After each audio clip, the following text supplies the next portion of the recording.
This is Light Up Leominster, where creatures from fairy tales and old folklore stories were, for one night only, brought to life in the form of puppets, light shows, and parades. The aim was simple: to celebrate the enduring appeal of these tales, these mysteries and marvels that have become part of life for hundreds of people on the rural borderlands of England and Wales. It was a grand and memorable night, but one which left me thinking about something, and someone. After all, many of these folk tales would have been lost if they were never written down, completely forgotten when progress came along and wiped away the communities from where they originated. After all, kings and rulers are immortalised in the history books, but the families of the fields and the villages are left out, their customs and beliefs seen as nothing but the dust of a dead way of life. Who would choose to record their history, their songs and stories, instead of the kings and popes and leaders of the world? One woman did, and in fact if it was not for her, then none of this would have ever survived in the first place. She was known as a folklore collector, someone who saw how fragile these communities were, and so tried to record and collect and publish as much of it as possible, before it was all scattered by change and time, lost and never heard of again. But then, who was she? After all, it's one thing to record the lives of others, but what about oneself? Who was it who wrote down these things and collected them? What did she believe? What kind of life did she have? Not merely as a writer or historical figure, but as a person, living in this Victorian countryside of Britain, on the brink of change by the coming of industry. What can we learn from her life and her work? Her name was Ella Mary Leather, and this is her story.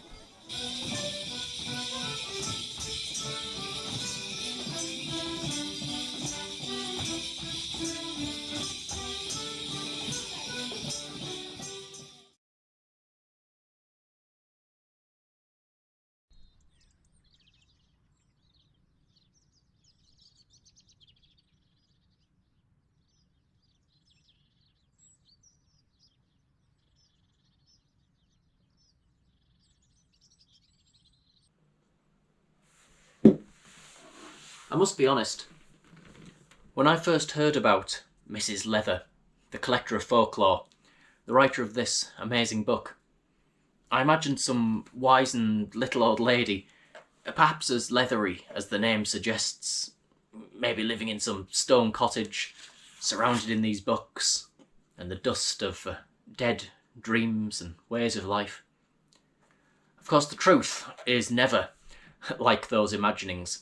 And when I actually researched Mrs. Leather and who she really was, I found a story that I really wanted to tell. It's sometimes sad, it's sometimes inspiring, and it's amazing because this is a real life lived in the Victorian countryside and then moving in to the 20th century, a time of great cultural and technological change, and not just in farming and agriculture, but with things like the First World War, of which of course Mrs. Leather lived through. And so I'm going to not just tell her story on this documentary, we're actually going to go and walk in her footsteps. We're going to visit the places where she lived and wrote down these amazing stories and dances and songs. It's something that Mrs. Leather did. She wanted to try and give permanence and give a type of immortality to the people that lived in these villages, and I want to try and do so as well in whatever small way I can for Ella Mary herself.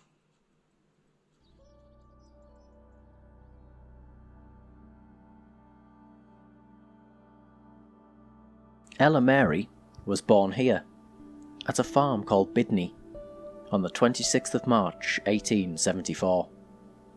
The eldest daughter of James and Mary Ann Smith, and the oldest of 3 sisters and 3 brothers.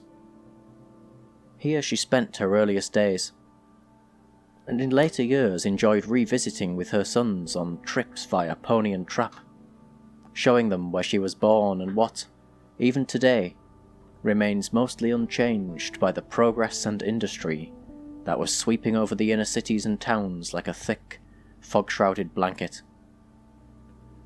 In the Kelly's Dictionary of 1913, a record exists for this farm at Bidney, being owned by William Smith, one of Ella's brothers.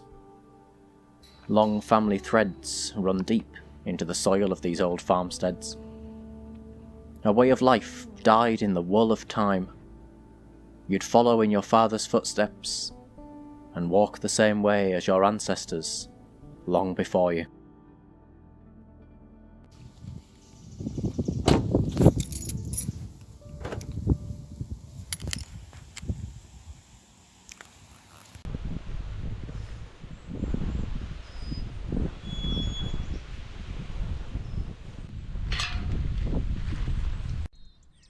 Nearby is the village of Dilwyn, the closest habitation to Bidney, and where Ella most likely spent her first school days. Almost certainly at this very school, of which, just like in Bidney, looks today exactly the same as it did when a small Ella Mary learnt to read and write, and enjoyed those simple things of which she encountered about the world around her. It's quite an image to imagine her skipping along these same old village streets, and knowing of these landmarks like the church and cottages, today forming part of a popular road trip around the so-called black and white villages of rural Herefordshire.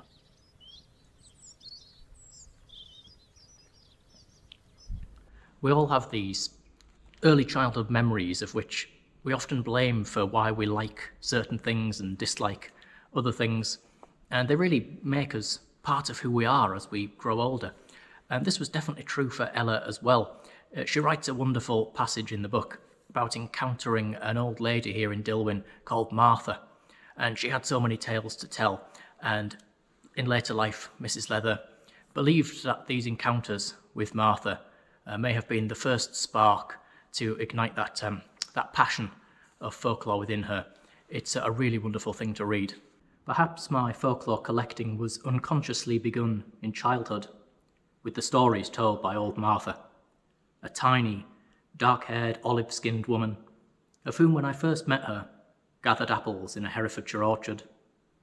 She ate her dinner by a little wooden fire under an apple tree, surrounded by heaps of glowing red and yellow apples, Sam's crabs, Jolly Boykins, Jack Joneses, she called them. Her dress was of linsey woolsey, beneath the cotton bonnet, of which will soon be obsolete, and she wore an old-fashioned black net cap, with ribbon and lace frilling covering her ears, while her woolen crossover and hurden apron was often as not worn inside out. Her greeting was always, "Good day, missy, and God bless you." I learnt long afterwards that this formula was a protection against witchcraft and the evil eye. It was Martha of who could tell how the big house of which once stood in the woods had been pulled down because it was so badly haunted. She herself saw ghosts, and could point out the very spots where they appeared to her. I'm sure she believed she saw them. Her thatched and timbered cottage stood beside an ancient yew tree. It had an enormous stone chimney at one end, with the oven for baking bread as a rounded projection at one side. She made a healing salve of this, and believed it protected the chimney from lightning. No visitor ever left the garden without a flower or a bunch of Martha's herbs. The recipient might protest in vain, only to be reminded, there's an old saying, you know, and a true one, that the more you give, the better they grow.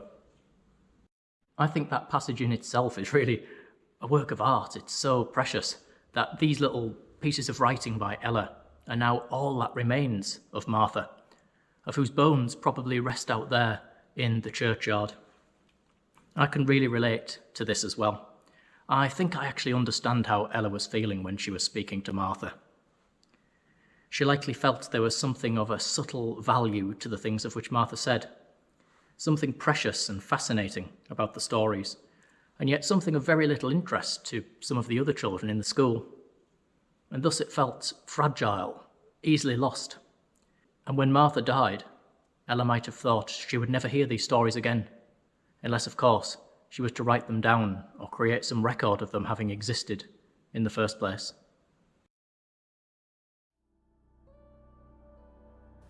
It therefore comes as no surprise that little Ella Mary was a gifted and attentive student, and indeed she performed well enough at Dilwyn School to earn a place at Clyde House School in Edgar Street in the city of Hereford, a school for the middle classes, giving a practical education in a range of themes, and later she attended Hereford High School for Girls, of where she is listed in the 1891 census as being present, suggesting she may have been a boarder at the school.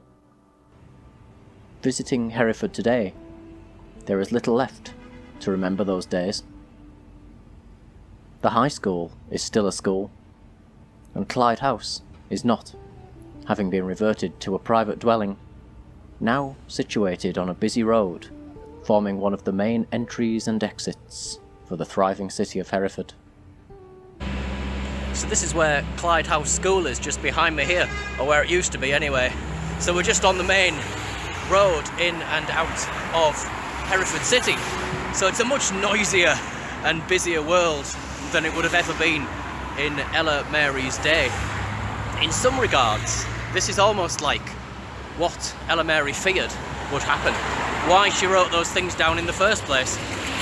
The idea that this noise, this progress would come and literally deafen out the voices like old Martha there in Dilwyn under that orchard telling those stories. It's been completely lost by this noise, this progress, and the new world of the city to come. But thankfully, this is not always the case, and it hasn't actually happened back where Ella Mary actually lived, of which is the next destination for me on this documentary, of which is going to be yet again part of the black and white village trail like what we had with Dilwyn, and we're going to go to the village of Webley.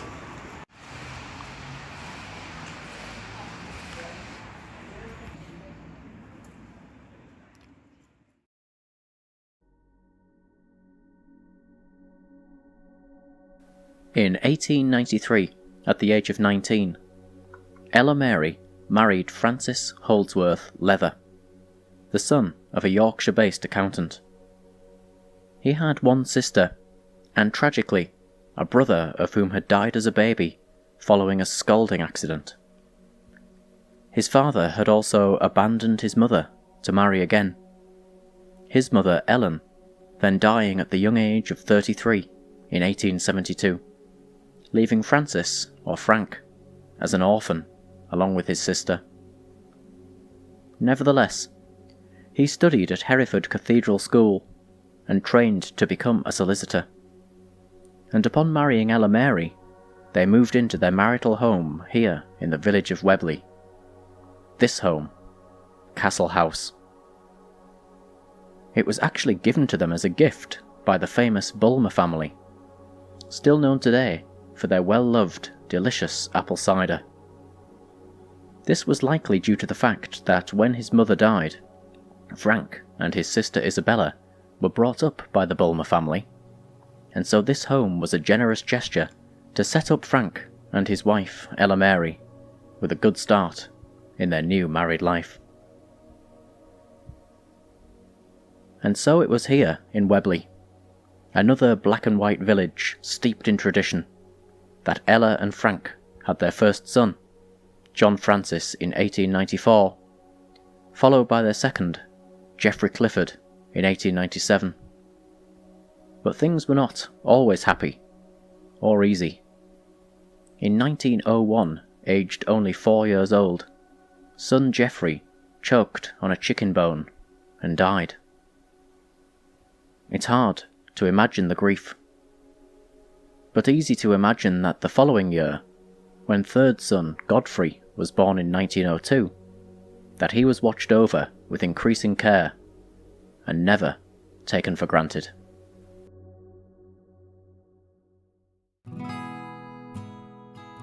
Frank Leather was a distinguished solicitor and clerk, and life must have been comfortable for the Leathers at this time in their lives. But this does not mean that Ella was merely a lady of leisure. In fact, she quickly became a well-known face in the local area, volunteering with the Red Cross, as well as attending various social events in the local area. She would also visit the sick and elderly in the village of Webley, and in exchange for her company, they no doubt provided her with much material for the collection of folklore that she was already beginning to amass. This behaviour is in some way similar to a secular version of a parish curate or vicar, of whom would often go a-villaging, that is to say, calling at the homes of the parishioners to check on their well-being, and in return learn all about the comings and goings of rumours, affairs, and scandals. In the case of Ella Mary, she would love to hear these tales of old, those strange customs and fairy tales, and she would write them all down so that she would never forget them. Ella Mary was also very keen on photography, using a quarter-plate camera with a tripod and developing her images at home, in a darkroom that she had constructed beneath the stairs.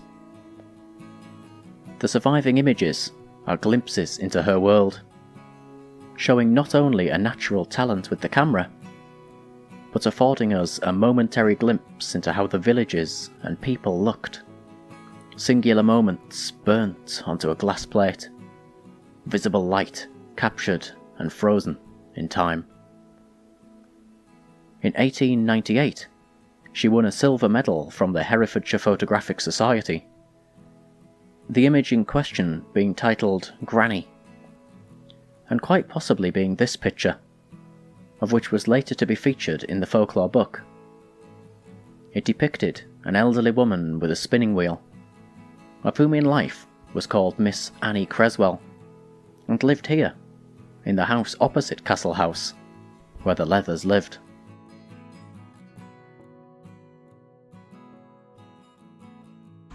It's really easy to imagine Mrs. Leather as a modern and welcoming person, and in fact, when the Woolhope Field Club arrived here in Webley, they were actually met by Mrs. Leather, of whom took them on a full historical tour of the village and of all these fields and lanes around me, and they described her as humorous, historical and interesting. They actually give an account to it in this modern retelling of the book. "We were met by Mrs. Leather," they said, "and the party of us went over the green to Castle House, where we began the recipients of generous hospitality, afternoon tea being provided. Constituting herself cicerone, a capacity of which she proved herself most able and charming, Mrs. Leather led us to places of interest in the ancient borough. After exploration of the 17th century grammar school, they admired the beautiful gable at the rear, of which was once the Unicorn Inn."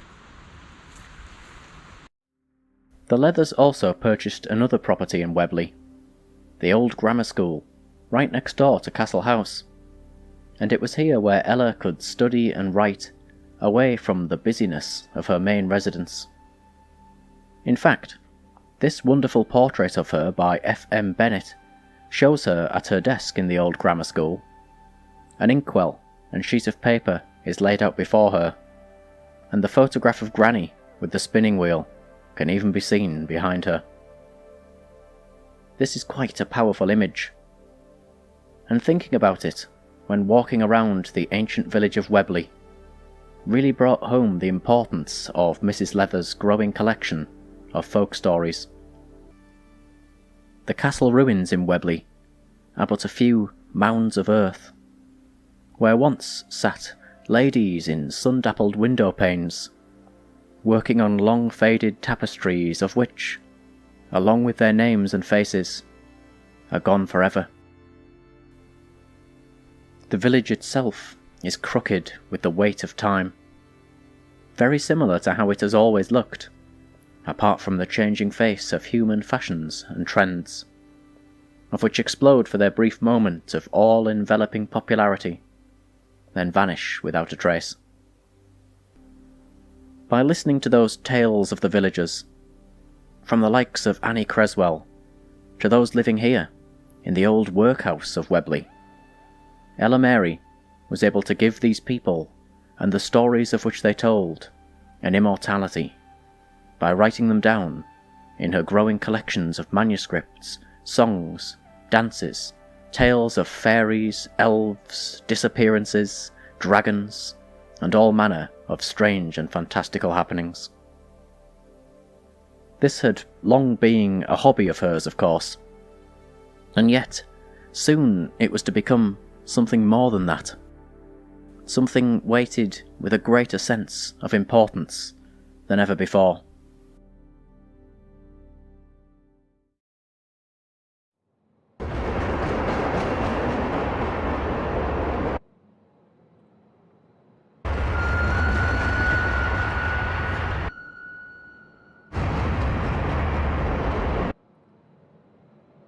The Industrial Revolution had changed the towns and cities of Britain forever. Large numbers of workers migrated to the shadows of the looming mills and factories. And when growth came, it came swiftly and appeared to be unstoppable. Education was becoming formalised. The railways brought increased social mobility and yet enslaved us all to the clock. And the world was becoming noisier and faster than ever before. Amongst many people was a feeling of a coming tidal wave of change, something of which would devour the villages and fields, and with it wipe away centuries of custom and ways of being. After only a few short years of this new world, efforts were already being sought to revive and keep alive the traditional crafts and skills, of which were feared to soon become obsolete, as the machine took over from the craftsman and the artisan. The arts and crafts movement, inspired by the likes of William Morris, saw handmade crafts taking centre stage once again, and the great interest in pastoralism saw artworks depicting bucolic and rural landscapes becoming increasingly popular. The traditional ways represented something deeply rooted, something authentic, something perhaps more in tune with the heart of the earth and the spiritual significance of the seasons and the wilderness, a healthier and more real world somehow. Amongst this fear of what industry might do to us, folklore began to be seen as not just something of quaint interest for someone like Ella Mary to collect, but instead an integral part of the human experience, social history told through fable and story, a link that connects us to our untold past and forms an important part of our national identity. For Ella Mary Leather, living in the real-world villages that the pastoral artists attempted to invoke in their paintings, she may have felt that, although industry was a long way away, it could arrive at any moment, and everything would change and never return. At some point, she had likely become aware of the work of Charlotte Byrne, of whom wrote the Folklore of Shropshire in 1883, and was president of the newly formed Folklore Society. It is believed that her and Ella Mary exchanged letters, and it is indeed possible that Charlotte Byrne offered advice for a young Ella Mary on how to go about collating, indexing, and ultimately publishing her collection of folklore stories. In fact, in 1904, Mrs. Leather was asked by Reverend Compton Reed to provide a chapter on folklore for his upcoming book, Memorials of Old Herefordshire, and there she speaks of the long-rooted belief in fairies, ghosts, witches and more, to be found in the crooked villages of where she had heard them spoken of first-hand. The stories themselves were collected over a number of years, often from Ella's visits to the elderly and sick in the village of Webley and thereabouts, as well as her contact with the nomadic gypsy travelling communities, of whom would visit in the autumn as part of the rich culture of hop-picking, something Ella would have been very familiar with from her early upbringing on the farmlands of Dilwyn and Bidney. Here in the hop fields mixed many humble country people, gathering around the cribs to pick the rich harvest of hops, before sitting around the fires to feast on simple food, and the exchange of stories, dances and songs would finish off many a hard day's work. Mrs. Leather was friendly to the gypsies of whom came to pick the hops. She would offer them clothes and food, and listen to their troubles and stories, and give gifts at Christmas to these ancient and proud families as thanks for the things they spoke so openly about.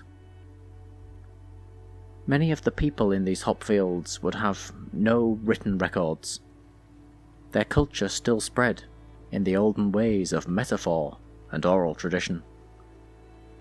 For some of these gypsy folklore stories, Ella Mary was the first person to ever write them down on pen and ink, without which they would likely have faded away by now, gone forever when the last hop pickers disappeared, drowned out by mechanization. And then there were the songs and dances. This was an important part of Ella's collecting, and is something of great interest to historical scholars, as these songs are like echoes of their origins in place and time.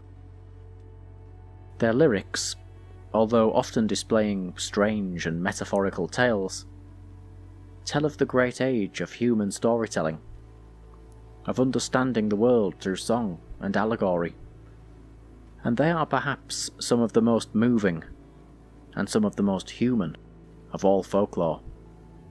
After all, it is the songs and dances of which provided the backdrop for that evening after the toil around the fire, that time to raise a glass and commune with your fellow kin.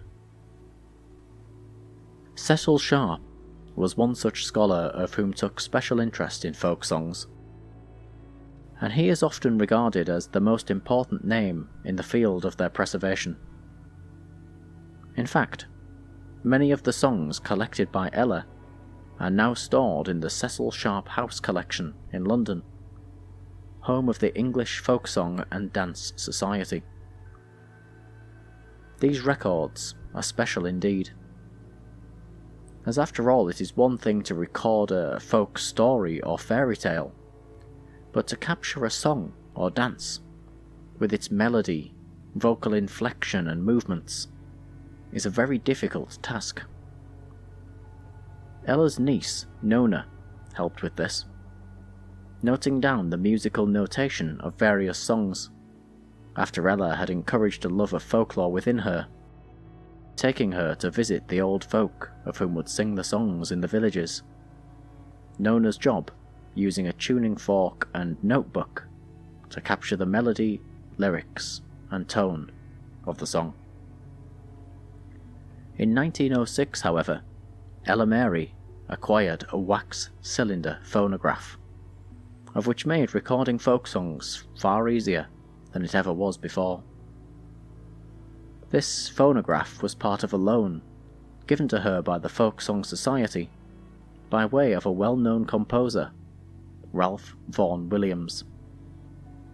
He was strongly influenced by English folk song for his own work, such as The Lark Ascending and Fantasias on a Theme, part of a body of work leading Williams to be regarded as one of the most well-known British symphonists.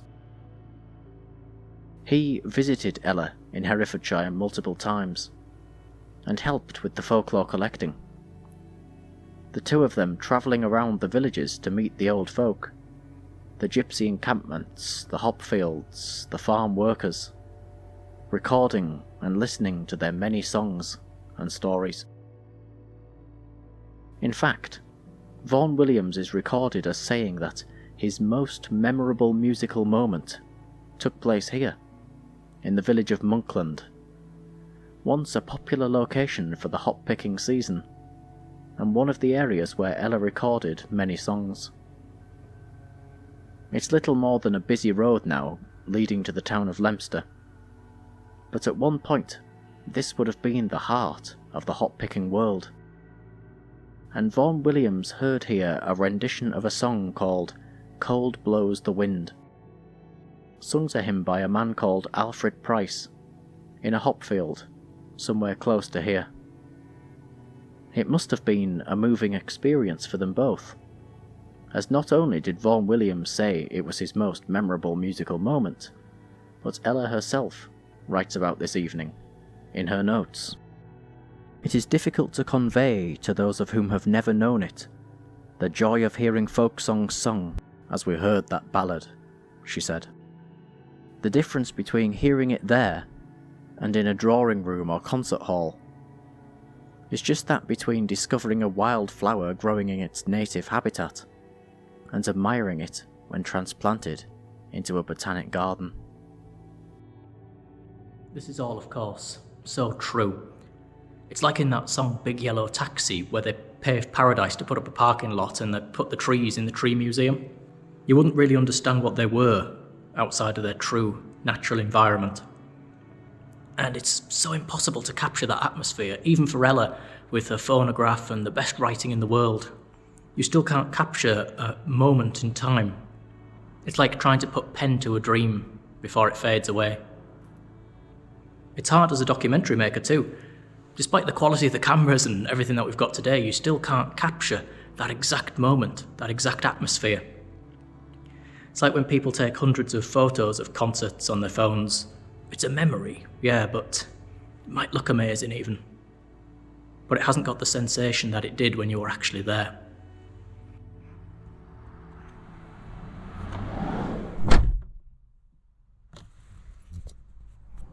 Tonight, however, there is actually something really quite special happening here in Monkland. There's actually going to be a recreation of the Hop Pickers' Evening. So that's the time after the work was done, when they've gathered around the fire and there's all the song and the dance and the food and all the joy, just like Ella Mary saw and recorded. It's actually going to be a celebration of Ella Mary Leather as well. They're going to have a Hop Pickers' supper, which is just going to be bread and cheese, I expect. And there's going to be lots of song and dance in exactly the same style as it would have been during those hop picking days. The group that is singing are actually called the Ella Marys, and one of the songs that they're going to sing is Cold Blows the Wind. That, of course, being the song heard here by Ralph Vaughan Williams and Ella Mary Leather, that one of which moved him so powerfully, and of which Ella Mary wrote about. It's thought to be the first time that Cold Blows the Wind has been sung right here in Monkland since the day that Ella recorded the song. It might have even happened just up this road where those farms are. The church is here, so it has to be somewhere very close to here. We're really in the heart of the village now, where this all happened. And tonight, we're going to try and bring it back to life, just in the village hall. I don't know what it's going to be like, but I'm definitely going to go and take a look. Cold blows the drops of rain. I never ever had but one true love, and in greenwood he was slain. I'll do as much for my true love as any young girl may, for I will sit and weep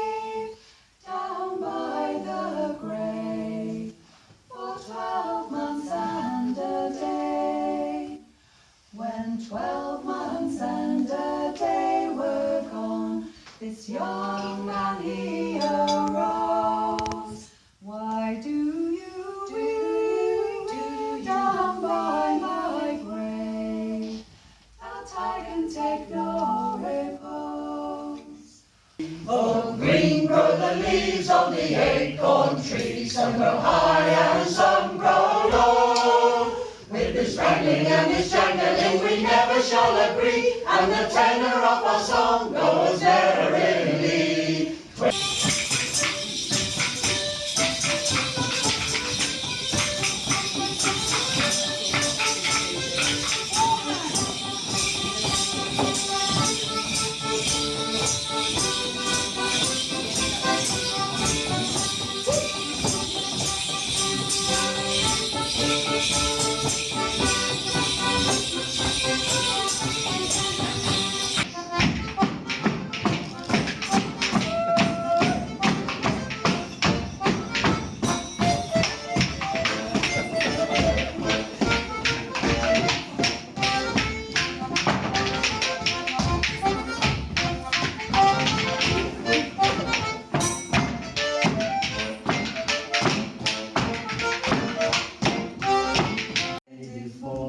What is the life of a man? Any more than the least.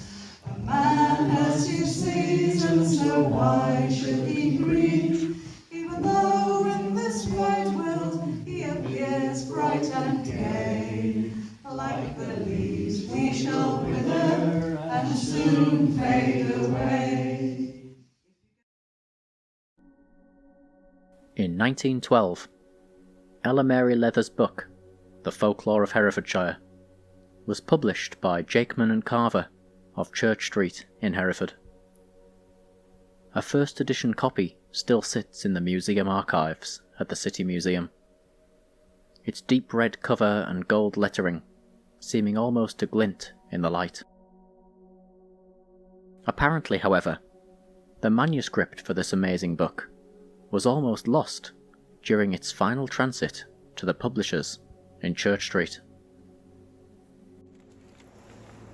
So we don't know which address here in Church Street the book was actually published on, but we do know that it almost never happened.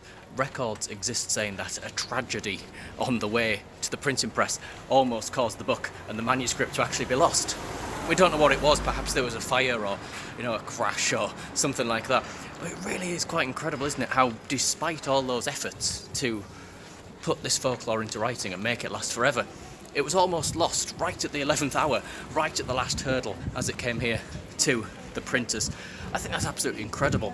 And we can learn something from that today as well, because we rely, of course, more than ever before, on external sources to keep things permanent. We rely on, it's a bit of a reoccurring theme on these documentaries, but we rely on online servers and digital hard drives and cast iron promises that our data is safe. And, is it really? How easily could it all be lost? How easily could the things that we believe disappear? I've said it before on other documentaries, but just thinking about how easily that could actually happen, how close Mrs. Leather's book came to being lost, it really does make you think about it.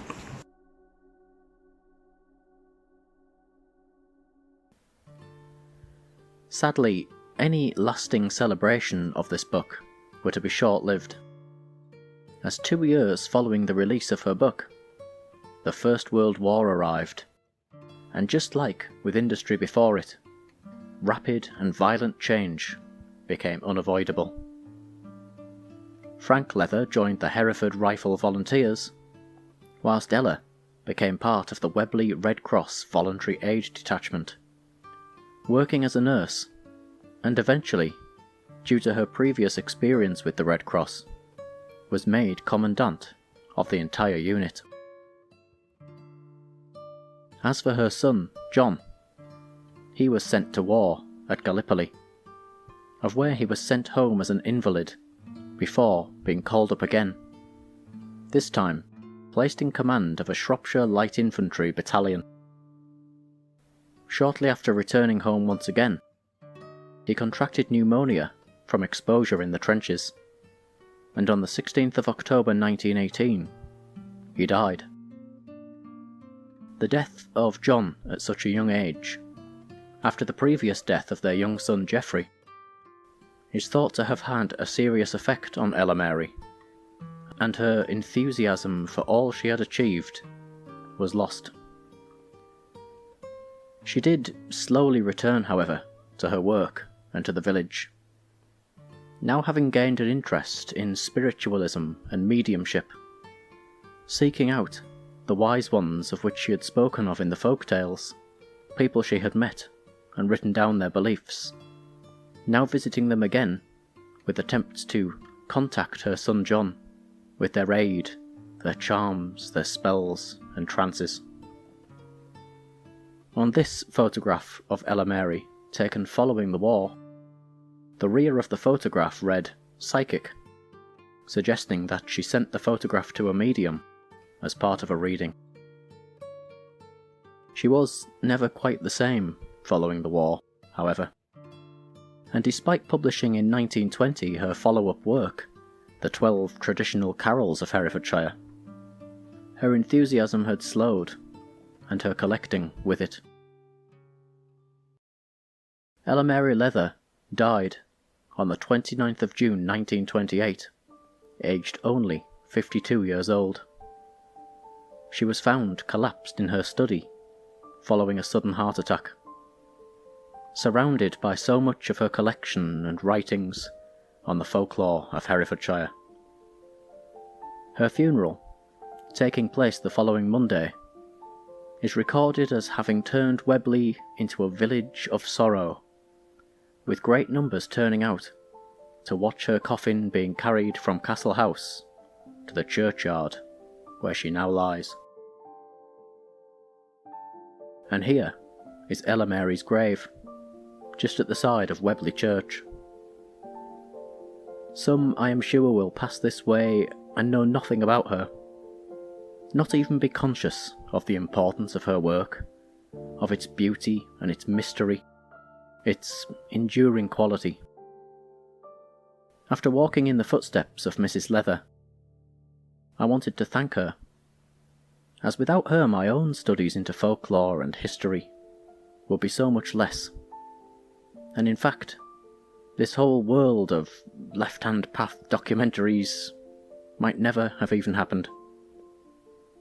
Her life was sometimes tragic, often beautiful, and even though many will never know of her, her words live in the lyrics of the songs that she recorded, move in the motions of the dances she saw, and speak to everybody of whom feels any comfort at all in the world of folk tales, fairies, old customs, traditional ways.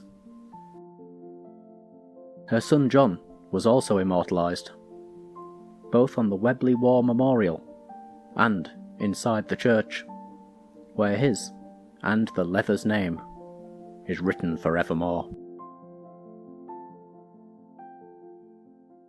There was one more place to go before finishing this journey through the life of Ella Mary.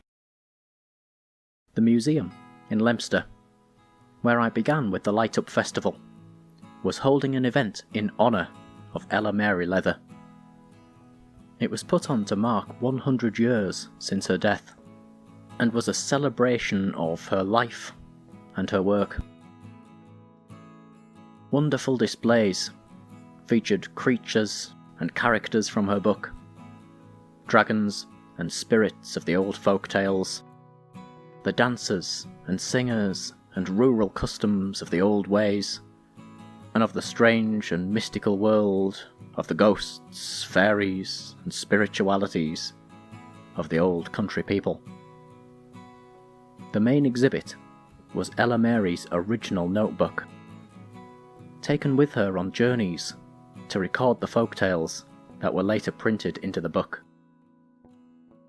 You can see her handwriting, her notations for songs, these pages having been touched by her very hand, having witnessed the dances and stories of lost days and forgotten ways of life. Next to her notebook was a first edition copy of the book from 1912, as well as some later editions, and of course, a mention of Ralph Vaughan Williams. You could even purchase your own brand new copy of the book from the museum gift shop. The Lug Maiden was there too, of which I saw at the beginning of this documentary at the Light Up Leominster show. Herself, a folklore entity captured by Mrs. Leather in her book, now still bringing joy and fascination to visitors to the town, even today.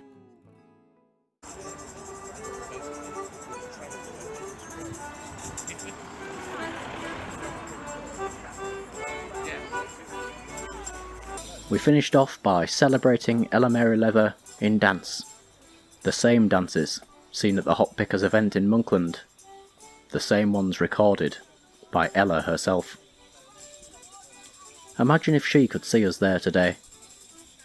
The wheels of industry having changed the world so much, but still, out there in the wilderness of rural Herefordshire, the words she recorded so long ago are still known, still read and celebrated, linking us to men unknown of whom once walked these same crooked paths through life, and told their old and fascinating stories. We had spare rods for an hour and a half of morning, and then again for another hour.